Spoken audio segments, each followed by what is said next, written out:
স্বপ্ন দেখতে ভালোবাসি। সুন্দর স্বপ্ন সর্বদা মন ভালো করে দেয়। তখন স্বপ্নের জগৎ ছেড়ে বেরিয়ে আসতে কিছুতেই মন চায় না। মনে হয় জীবনটাও যদি এমন সুন্দর স্বপ্নের মতো হতো, কতই না ভালো হতো। চলো।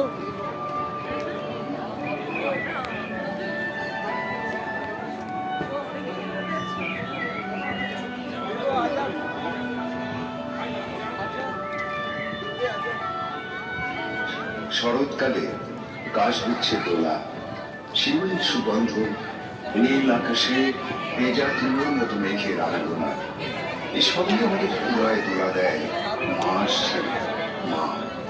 সেই প্রাগৈতিহাসিক যুগ থেকেই মাতৃচেতনা আমাদের মধ্যে প্রথিত। সেই গোষ্ঠীবদ্ধ জীবন থেকে তারাই প্রথম পৃথিবীকে মায়ের আসনে স্থান দিয়েছিল।